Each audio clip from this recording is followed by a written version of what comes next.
下下文篇名深山小溪，作者魏一泰，新竹县竹东人。一篇係其托竹東高中3年生所寫，比文分欣賞指導。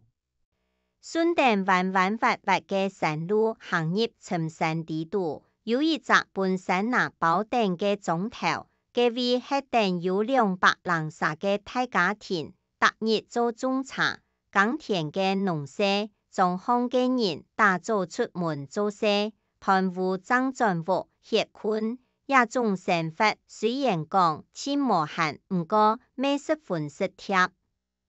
逐日下晝火車會攀過大山呢，來到鐘頭後，聽說村民運茶米下山，也逐日看見火車老熱藍藍嘅茶米送出山那，就係16歲嘅小楊最期待看到嘅光景。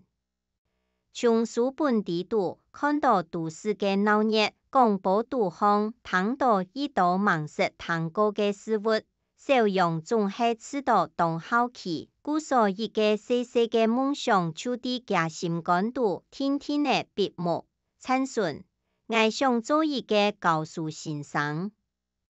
就倆到麻煩唔等劉小楊嘅阿妹對等司機講，司機啱啱頭那。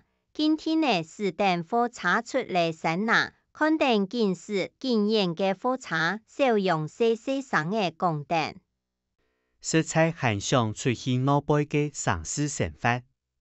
小楊嘅阿妹聽到嘅也幾話，白頭搔搔嘅小楊嘅頭那講，既然唔有想愛做嘅事，就應當實忙去實現，唔係想愛做先生嘅。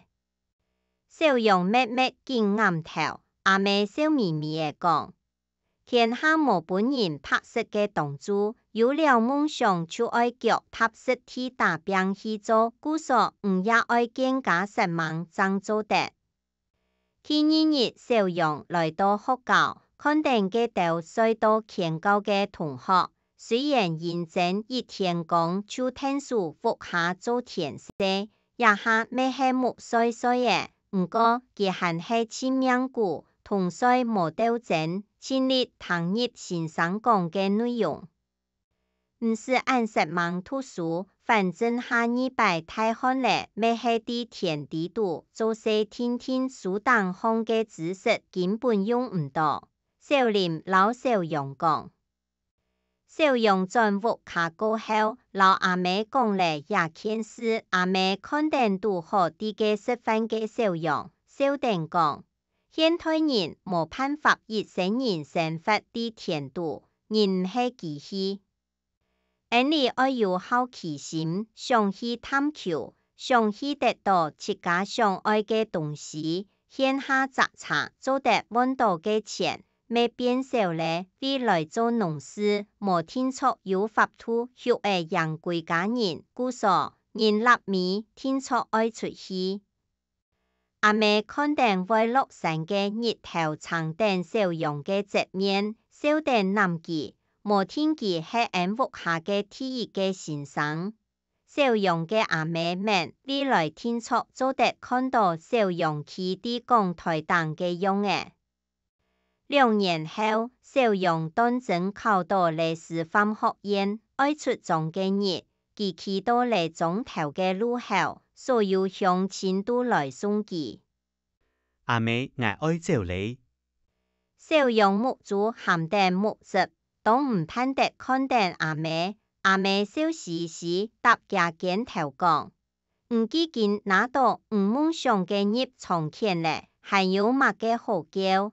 還見笑我老爺到目汁流定，未來還有個卡到出得唔叫嘅事情呢。小楊慢定再點點眼頭，一數同屋卡人講，佢愛出發咧，啲出鐘前，小楊親口問阿妹：阿妹，你夢想又係乜嘅喏？阿妹單槍笑笑嘅講。我嘅夢想就係好好照顧唔到狀態啊！小楊坐上火車，同司機向下山。阿妹看定火車漸行漸遠，眼角擦兩下嘅，旋風從黃頭嘅按大粒嘅木質地面甲跌下來，佢看見炎炎嘅日頭落時心想，愛向夢想出前行啊！我們會繼續失望打拼，再等夢想嘅火車天天嘅駛出山那，向上駛去。實夢按自細有中意搶分享，還愛拜託大家開再講客話，傳承客文化。